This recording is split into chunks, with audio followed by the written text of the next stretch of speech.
Hello दोस्तों, स्वागत है आपका हमारे चैनल यूपी एग्जाम क्विज़र में। दोस्तों, आज से नया वर्ष प्रारंभ हो रहा है, वर्ष 2022। तो सभी को हमारी ओर से आपको नए वर्ष की हार्दिक शुभकामनाएं। और मैं ईश्वर से कामना करता हूं कि आपके जो भी लक्ष्य हैं, जो भी आने वाले एग्ज़ाम्स हैं जिसके लिए आप तैयारी कर रहे हैं, तो उसमें आप सफल हों और आप लोग भी इस नए वर्ष के साथ नई उमंग के साथ और पूरी तैयारी के साथ जितनी आप मेहनत कर सकते हैं, पूरी मेहनत के साथ आप इस वर्ष आपका जो भी लक्ष्य है उसे अचीव करेंगे। और वर्ष 2021 में जो भी आपकी कमियां रहीं उसे आप इस वर्ष में नहीं दोहराएंगे और जो भी आपके और आपके माँ बाप के सपने हैं आप वो इस 2022 में पूरे करेंगे। और इस नए वर्ष के साथ आप पूरे जोश के साथ अपनी प्रिपरेशन को स्टार्ट करेंगे। और मैं यकीन के साथ कह सकता हूं कि जब आप पूरी मेहनत के साथ अपनी तैयारी करेंगे तो आपको सफल होने से कोई नहीं रोक सकता। तो चलिए दोस्तों, शुरू करते हैं आज का सेशन। आज का सेशन शुरू करने से पहले हम कल के क्वेश्चंस का रिवीजन करेंगे। कल का पहला क्वेश्चन है, उत्तर प्रदेश सरकार ने झांसी रेलवे स्टेशन का नाम बदलकर निम्न में से क्या रखने की घोषणा की। इसका जो करेक्ट आंसर है वो है ऑप्शन नंबर ए, वीरांगना लक्ष्मीबाई रेलवे स्टेशन। अगला क्वेश्चन है, हाल ही में आईआईटी कानपुर के 54वें दीक्षांत समारोह में ब्लॉकचेन आधारित डिजिटल डिग्री का शुभारंभ किसने किया। तो इसका शुभारंभ किया है प्रधानमंत्री नरेंद्र मोदी ने, यानी ऑप्शन नंबर 20 का करेक्ट होगा। और दोस्तों, उत्तर प्रदेश करंट अफेयर की लास्ट 1 ईयर की अगर आपको पीडीएफ बाई करनी है तो इसकी लिंक आपको वीडियो के डिस्क्रिप्शन में मिल जाएगी, वहां से आप इस पीडीएफ को बाई कर सकते हैं। इस पीडीएफ में हमने जनवरी से लेकर के दिसंबर 2021 तक उत्तर प्रदेश करंट अफेयर के सभी इंपॉर्टेंट क्वेश्चंस को विस्तार पूर्वक बताया है। और दोस्तों, अगर आपको पीडीएफ डाउनलोड करने में कोई प्रॉब्लम होती है तो साइट पर आपको व्हाट्सएप नंबर और ईमेल मिल जाएगा जिस पर आप कॉन्टैक्ट कर सकते हैं। अगला क्वेश्चन है, केंद्रीय सड़क परिवहन मंत्री का नाम बताइए जिन्होंने हाल ही में भारत का पहला इंटेलिजेंट ट्रांसपोर्ट सिस्टम लॉन्च किया। इसका जो करेक्ट आंसर है वो है option number C, Nitin Gadkari ने। अगला क्वेश्चन है, केंद्रीय शिक्षा मंत्रालय और अखिल भारतीय तकनीकी शिक्षा परिषद की तरफ से जारी अटल नवाचार रैंकिंग 2021 में किस आईआईटी संस्थान को लगातार तीसरी बार शीर्ष स्थान प्राप्त हुआ। इसका जो करेक्ट आंसर है वो है option number C, IIT Madras को। अगला क्वेश्चन है, भारतीय सेना ने हाल ही में किस राज्य के महू में क्वांटम प्रयोगशाला की स्थापना की। इसका जो करेक्ट आंसर है वो है option number A, Madhya Pradesh में। अगला क्वेश्चन है, हाल ही में जारी रिपोर्ट के अनुसार श्यामा प्रसाद मुखर्जी रूर्बन मिशन में कौन सा राज्य प्रथम स्थान पर रहा। इसका जो करेक्ट आंसर है वो है ऑप्शन नंबर बी, तेलंगाना। अगला क्वेश्चन है, सैफ अंडर 19 विमेन्स चैंपियनशिप में भारतीय महिला टीम को हराकर किस टीम ने खिताब अपने नाम किया। तो बांग्लादेश महिला टीम ने भारतीय महिला टीम को हरा करके सैफ अंडर 19 विमेन्स चैंपियनशिप खिताब अपने नाम किया। अगला क्वेश्चन है, भारत तिब्बत सीमा पुलिस बल यानी आईटीबीपी के महानिदेशक संजय अरोड़ा को निम्न में से किस विभाग का अतिरिक्त प्रभार दिया गया है। इसका जो करेक्ट आंसर है वो है ऑप्शन नंबर बी, सशस्त्र सीमा बल। अगला क्वेश्चन है, हाल ही में बॉलीवुड के किस प्रसिद्ध फिल्म निर्माता का निधन हो गया। इसका जो करेक्ट आंसर है वो है ऑप्शन नंबर डी, विजय गलानी का। तो दोस्तों, ये थे कल के वीडियो के क्वेश्चंस जिसका हमने रिवीजन किया। अब हम शुरू करते हैं आज का सेशन। आज का पहला क्वेश्चन है, वर्ष 2021 के लिए किसे हिंदी भाषा का साहित्य अकादमी पुरस्कार के लिए चुना गया है। इसका जो करेक्ट आंसर है वो है ऑप्शन नंबर ए, दया प्रकाश सिन्हा को। हिंदी साहित्य में साहित्य अकादमी सम्मान वरिष्ठ लेखक और नाटककार दया प्रकाश सिन्हा को प्रदान किया जाएगा। उनका नाटक है कौन सा, तो ध्यान रखना है सम्राट अशोक उनका ये नाटक है जिसके लिए उन्हें इस पुरस्कार के लिए चुना गया।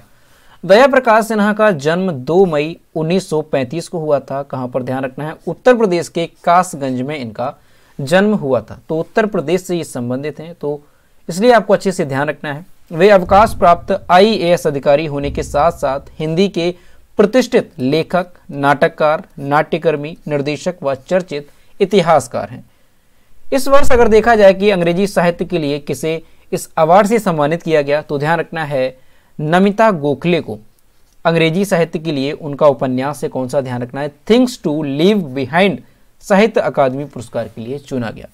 तो दोनों अच्छे से ध्यान रखना है कि हिंदी साहित्य में साहित्य अकादमी सम्मान से किसे सम्मानित किया जाएगा, तो दया प्रकाश सिन्हा को, जो कि उत्तर प्रदेश के कासगंज के निवासी हैं। और वहीं अगर देखा जाए कि अंग्रेजी साहित्य के लिए इस पुरस्कार से किसे सम्मानित किया जाएगा, तो ध्यान रखना है नमिता गोखले को उनके उपन्यास थिंग्स टू लीव बिहाइंड के लिए इस पुरस्कार के लिए सम्मानित किया जाएगा। अब दोस्तों यहाँ पर जो ये साहित्य अकादमी सम्मान है इसके बारे में अगर देखें, और दोस्तों ये जो पुरस्कार है वो किसे दिया जाता है, तो ध्यान रखना है कि ये जो पुरस्कार है वो हर साल भारत को अपने द्वारा मान्यता प्रदत्त प्रमुख भाषाओं में प्रत्येक को प्रकाशित सर्वोत्कृष्ट साहित्यिक कृति के लिए प्रदान किया जाता है। यानी भारत में मान्यता प्राप्त सभी भाषाओं के लिए ये पुरस्कार दिया जाता है। जो भी उस भाषा की सर्वोत्कृष्ट कृति होती है, जो भी उस भाषा की सर्वोत्कृष्ट रचना होती है, उसके लिए इस अवार्ड को सम्मानित किया जाता है। दोस्तों पहली बार अगर देखा जाए कि इस पुरस्कार से कब सम्मानित किया गया था, तो पहली बार 1955 में इस पुरस्कार से सम्मानित किया गया था। अब दोस्तों इस पुरस्कार के बारे में देखा जाए कि इसके साथ कितनी धनराशि दी जाती है, तो इस पुरस्कार में एक ताम्र फलक, एक शॉल और 1 लाख रुपए की राशि दी जाती है इस पुरस्कार के विजेता को। तो आपको अच्छे से ध्यान रखना है कि हिंदी साहित्य में साहित्य अकादमी सम्मान से किसे सम्मानित किया जाएगा, तो उत्तर प्रदेश के कासगंज के निवासी दया प्रकाश सिन्हा को, अंग्रेजी की अगर बात की जाए तो नमिता गोखले को। अगला क्वेश्चन है, हाल ही में किसने मैसेज यूपी कैटवॉक का खिताब जीता? इसका जो करेक्ट आंसर है वो है ऑप्शन नंबर सी, रुचि सिंह को। लखनऊ के एक रिजॉर्ट में आयोजित मैसेज यूपी प्रतियोगिता में परिषदीय स्कूल की शिक्षिका ने कैटवॉक का खिताब जीता। मुंबई की मधु कमल पिक्चर्स की ओर से मिस यूपी प्रतियोगिता हुई थी। सिकंदरपुर सरोसी ब्लॉक के गांव सैदापुर उच्च प्राथमिक स्कूल की सहायक शिक्षिका रुचि सिंह भी प्रतियोगिता में शामिल हुई थी। निर्णायक कमेटी में शामिल फैसल डिजाइनर अर्चना मर्चेंडिल्स व 2001 की मिसेज वर्ल्ड अदिति गोवित्रिकर ने रुचि को मिसेज यूपी कैटवॉक का खिताब दिया। तो आपको ध्यान रखना है कि जो सिकंदरपुर सरोसी ब्लॉक की गांव सैदापुर की निवासी हैं रुचि सिंह, ये एक शिक्षिका है, तो इन्हें जो है कैटवॉक का खिताब दिया गया है मिसेज यूपी प्रतियोगिता में। अगला क्वेश्चन है, उत्तर प्रदेश में कहां पर केंद्रीय कृषि मंत्री द्वारा रानी लक्ष्मीबाई कृषि विश्वविद्यालय का लोकार्पण किया गया? इसका जो करेक्ट आंसर है वो है ऑप्शन नंबर ए, झांसी में। केंद्रीय कृषि एवं किसान कल्याण मंत्री श्री नरेंद्र सिंह तोमर ने 30 दिसंबर 2021 को रानी लक्ष्मीबाई केंद्रीय कृषि विश्वविद्यालय झांसी में विवेकानंद छात्रावास एवं आवासीय परिसर का लोकार्पण व छात्र व छात्राओं के लिए छात्रावासों और सभागार का शिलान्यास किया और इसके साथ ही परिसर के मुख्य द्वार पर स्थापित रानी लक्ष्मीबाई की प्रतिमा का भी वर्चुअल अनावरण किया।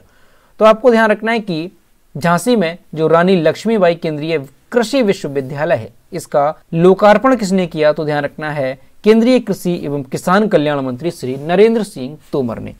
अगला क्वेश्चन है, भारत कितने वर्षों बाद यूएनएससी आतंकवाद विरोधी समिति की अध्यक्षता करने जा रहा है? इसका जो करेक्ट आंसर है वो है ऑप्शन नंबर बी, 10 वर्षों के बाद। जनवरी 2022 में भारत 10 वर्षों के बाद यूएनएससी आतंकवाद विरोधी समिति यूएनएससी काउंटर टेररिज्म कमेटी की अध्यक्षता करेगा। भारत ने आखिरी बार 2012 में समिति की अध्यक्षता की थी। आतंकवाद विरोधी समिति संयुक्त राष्ट्र सुरक्षा परिषद की एक सहायक संस्था है। यह 15 सदस्यीय समिति है जिसे अमेरिका में 9/11 के हमले के बाद संयुक्त राष्ट्र सुरक्षा परिषद के प्रस्ताव 1373 की निगरानी के लिए स्थापित किया गया था। इस प्रस्ताव में सभी राज्यों, आतंकवादी हमलों की योजना बनाने वाले समूहों पर जानकारी साझा करने, वित्तीय सहायता और आतंकवादियों को सुरक्षित पनाहगाह प्रदान करने पर रोक लगाने का आदेश दिया गया था। तो दोस्तों आपको ध्यान रखना है कि जो यूएनएससी आतंकवाद विरोधी समिति है उसकी 10 वर्षों के बाद भारत अध्यक्षता करेगा। यानी भारत ने आखिरी बार 2012 में इसकी अध्यक्षता की थी और अब भारत 2022 में इसकी अध्यक्षता करेगा। दोस्तों ये जो समिति है यूएनएससी आतंकवाद विरोधी समिति, इसकी जो स्थापना है तो ध्यान रखना है अमेरिका में इसकी स्थापना की गई थी 9/11 के हमले के बाद। ये 15 सदस्यीय समिति है, तो ये भी ध्यान रखना है। अब दोस्तों ये जो अमेरिका का 9/11 हमला है ये है क्या, कि जिसके बाद इस समिति की स्थापना की गई। तो इस हमले के बारे में जानते हैं। तो दोस्तों अमेरिका में 11 सितंबर, ध्यान रखना है डेट, 11 सितंबर 2001 में एक आतंकवादी हमला हुआ था। ये हमला कैसा था? तो उस दिन 19 अल-कायदा आतंकवादियों ने 4 पैसेंजर एयरक्राफ्ट हाईजैक किए थे, यानी 4 एरोप्लेन को हाईजैक किया गया था आतंकवादियों की ओर से, जो 19 आतंकवादी थे। और उन्होंने जानबूझकर के उनमें से जो 2 विमान थे उनको वर्ल्ड ट्रेड सेंटर न्यूयॉर्क शहर के ट्विन टावर्स के साथ टकरा दिया था। यानी अमेरिका के न्यूयॉर्क शहर में जो 2 ट्विन टावर के नाम से ऊंची बिल्डिंग्स हैं उनमें इन एरोप्लेन को टकराया गया था, जिससे विमानों पर सवार सभी लोग तथा बिल्डिंग के अंदर काम करने वाले हजारों लोग मारे गए थे। हमला जिन विमानों से किया गया था उनकी जो रफ्तार है वो कितनी थी उस टाइम पे, तो 987.6 किलोमीटर प्रति आवर, किलोमीटर प्रति घंटे की रफ्तार से इस एरोप्लेन को इन बिल्डिंग्स के साथ टकराया गया था। और दोस्तों इस इमारत के टकराने के बाद जो है कुछ घंटों के बाद ही जो ये बिल्डिंग है वो ढह गई थी और हजारों लोगों की इसमें जान चली गई थी। और दोस्तों इसके बाद जो वो तीसरा विमान था, यानी 2 विमान तो इस बिल्डिंग्स के साथ टकरा दिए गए थे आतंकवादियों की तरफ से, और जो तीसरा विमान था वो वॉशिंगटन डीसी के बाहर आर्लिंगटन वर्जीनिया में पेंटागन में टकरा दिया था। और जो चौथा विमान था तो उसमें जो पैसेंजर बैठे हुए थे तो उन्होंने आतंकवादियों से प्लेन को अपने कब्जे में ले लिया था, लेकिन कुछ देर बाद जो है वो नियंत्रण से बाहर हो गया और वो भी प्लेन जो है क्रैश हो गया था किसी खेत में जाकर के। तो उस प्लेन से भी कोई भी व्यक्ति जो है वो जीवित नहीं बचा था। तो दोस्तों ये दुनिया का सबसे बड़ा आतंकी हमला माना जाता है। और इसमें अगर देखा जाए कि कितनी लोगों की मौत हुई थी तो इस हादसे में कुल 2977, यहाँ पर देखेंगे 2977 लोगों की इसमें मौत हुई थी। और इसमें से जो अधिकांश मौतें थी वो न्यूयॉर्क में हुई थी, क्योंकि जो न्यूयॉर्क शहर में जो ट्विन टावर के नाम से बिल्डिंग्स थी उसमें जो प्लेन था उसे टकराया गया था और वो जो बिल्डिंग्स थी वो पूरी तरह से क्षतिग्रस्त हो गई थी। तो उसमें जो लोग थे उनकी मौत हो गई थी। और दोस्तों इसमें जो विमान थे उनमें भी कुल 246 यात्री थे और चालक दल के भी सदस्य सवार थे, जिस सभी की उसमें मौत हो गई थी। और दोस्तों उस टाइम पे यानी 2001 में अमेरिका के राष्ट्रपति कौन थे, तो जॉर्ज बुश उस टाइम पे अमेरिका के राष्ट्रपति थे। और दोस्तों अमेरिका ने इसका फिर बदला लिया था। कब लिया था, तो 10 साल बाद। और फिर 2011 में अमेरिका ने इसका बदला लिया। यानी इस दर्दनाक हमले के पीछे जो हाथ माना जाता था वो किसका था, अल कायदा प्रमुख ओसामा बिन लादेन का हाथ इसमें माना जा रहा था। तो अमेरिका ने बदले की कार्यवाही करते हुए 2 मई 2011 को पाकिस्तान के एबटाबाद में ओसामा को मार गिराया था। तो अमेरिका ने इसका बदला जो है वो 10 साल बाद लिया था। तो दोस्तों यही थी 9/11 की हमला जो कि अमेरिका से संबंधित। तो इसी हमले के बाद जो एक समिति बनी थी UNSC आतंकवाद विरोधी समिति, तो उसकी अध्यक्षता भारत करने जा रहा है। 2022 में इसकी अध्यक्षता कौन करेगा, तो ध्यान रखना है भारत इसकी अध्यक्षता करेगा 10 साल बाद। अगला क्वेश्चन है, साल 2021 में विश्व में सबसे अधिक बार डाउनलोड किया जाने वाला ऐप निम्न में से कौन सा बन गया है। इसका जो करेक्ट आंसर है वो है option number A, TikTok. TikTok ने दुनिया की दिग्गज टेक्नोलॉजी कंपनी गूगल को लोकप्रियता के मामले में पीछे छोड़ दिया। एक रिपोर्ट के मुताबिक टिकटॉक 2021 की सबसे पॉपुलर वेबसाइट बन गई। ICT सिक्योरिटी कंपनी क्लाउडफ्लेयर ने यह रिपोर्ट जारी की। यह एक IT सिक्योरिटी कंपनी है। तो दोस्तों 2021 में जो एक IT सिक्योरिटी कंपनी है क्लाउडफ्लेयर, इसने एक रिपोर्ट जारी की और इसके अनुसार ये बताया गया कि 2021 में सबसे ज्यादा बार डाउनलोड किए जाने वाला एप्लीकेशन कौन सा रहा, तो ये रहा टिकटॉक। और टिकटॉक ने किसे पीछे छोड़ा, तो ध्यान रखना है गूगल को पीछे छोड़ दिया है। अगला क्वेश्चन है, बीजिंग में होने वाले शीतकालीन ओलंपिक की 2 अलग अलग स्पर्धाओं के लिए क्वालिफाई करने वाले पहले भारतीय निम्न में से कौन बन गए। इसका जो करेक्ट आंसर है वो है option number B, Arif Mohammad Khan. Jammu Kashmir के अल्पाइन स्कीयर आरिफ खान ने शीतकालीन ओलंपिक खेलों के लिए एक और इवेंट में क्वालिफाई कर लिया है। वह अगले साल बीजिंग में होने वाले शीतकालीन ओलंपिक के लिए 2 अलग अलग स्पर्धाओं के लिए क्वालिफाई करने वाले पहले भारतीय एथलीट बन गए हैं। शीतकालीन ओलंपिक खेलों का आयोजन अगले साल चीन के बीजिंग में किया जाएगा। कब से कब तक, तो 4 फरवरी से 20 फरवरी तक इसका आयोजन किया जाएगा। कश्मीर के हाजीबल तनमर्ग इलाके के आरिफ ने महीने भर पहले दुबई में हुई क्वालिफाइंग स्पर्धा में इन खेलों के लिए पहला टिकट हासिल किया था। तो दोस्तों ये क्वेश्चन भी इंपॉर्टेंट है, आपको इनका नाम अच्छे से ध्यान रखना है। जम्मू कश्मीर के अल्पाइन स्कीयर आरिफ खान है जो कि शीतकालीन ओलंपिक की 2 अलग अलग स्पर्धाओं के लिए क्वालिफाई करने वाले पहले भारतीय एथलीट बन गए हैं। और जो शीतकालीन ओलंपिक खेल हैं उसका आयोजन किस देश में किया जाएगा, तो चीन के बीजिंग में इसका आयोजन किया जाएगा। कब से कब तक, तो 4 फरवरी से 20 फरवरी तक इसका आयोजन किया जाएगा। अगला क्वेश्चन है, पेटा इंडिया ने वर्ष 2021 के लिए किसे पर्सन ऑफ द ईयर चुना? इसका जो करेक्ट आंसर है वो है option number C, Alia Bhatt को। People for the ethical treatment of animals यानी पेटा इंडिया ने भारतीय बॉलीवुड स्टार आलिया भट्ट को साल 2021 का पर्सन ऑफ द ईयर सम्मान दिया। आलिया भट्ट के शाकाहारी इंडस वेयर लाइन एंड मम्मा ने जानवरों और प्रकृति के लिए बच्चों के प्यार को पोषित करने में मदद के लिए 2021 पेटा इंडिया फैशन अवार्ड जीता। आलिया ने पिछली वर्ष बिल्लियों और कुत्तों की मदद करने के लिए पेटा इंडिया के द्वारा उन्हें गोद लेने के अभियान का भी अभिनय किया था। तो दोस्तों आपको अच्छे से ध्यान रखना है कि पेटा इंडिया ने साल 2021 का पर्सन ऑफ द ईयर सम्मान किसे दिया? तो बॉलीवुड स्टार आलिया भट्ट को इस सम्मान से सम्मानित किया गया है। दोस्तों ये जो आलिया भट्ट है ये एक पशु प्रेमी है और अक्सर अपने पालतू जानवरों के साथ तस्वीरें साझा करती हैं। तो इस साल जो है इन्हें इस अवार्ड से सम्मानित किया गया है। अगला क्वेश्चन है, किस देश ने भारी वाहक रॉकेट अंगारा A5 का सफलतापूर्वक प्रक्षेपण किया? इसका जो करेक्ट आंसर है वो है ऑप्शन नंबर डी, रूस ने। रूस देश ने भारी वाहक रॉकेट अंगारा A5 का सफलतापूर्वक प्रक्षेपण किया। साल 2014 में पहली बार रूस ने प्रोटॉन M को भारी लिफ्ट रॉकेट के रूप में बदलने के लिए विकसित किया था, जो कि 20 टन से बड़े पेलोड को अंतरिक्ष की कक्षा में ले जाने में सक्षम है। इस लॉन्च पैड को रूस ने वर्ष 2021 में फंक्शनल किया था। तो दोस्तों आपको ध्यान रखना है कि अगर पूछा जाता है कि अंगारा A5 जो भारी वाहक रॉकेट है इसे किस देश ने प्रक्षेपित किया है, तो ध्यान रखना है रूस ने इसे प्रक्षेपित किया है। और ये जो रॉकेट है ये 20 टन से बड़े पेलोड को अंतरिक्ष के कक्ष में ले जाने में सक्षम है। अब दोस्तों अगर रूस की बात की जाए तो रूस की कैपिटल क्या है? तो मॉस्को रूस की कैपिटल है। और रूस के जो प्रेसिडेंट है वो कौन है? तो व्लादिमीर पुतिन रूस के प्रेसिडेंट है। और रूस की करेंसी क्या है? तो रशियन रूबल रूस की करेंसी है। अगला क्वेश्चन है, ब्रिक्स नव विकास बैंक ने निम्न में से किस देश को अपने नए सदस्य के रूप में शामिल किया? इसका जो करेक्ट आंसर है वो ऑप्शन नंबर सी, मिस्र को।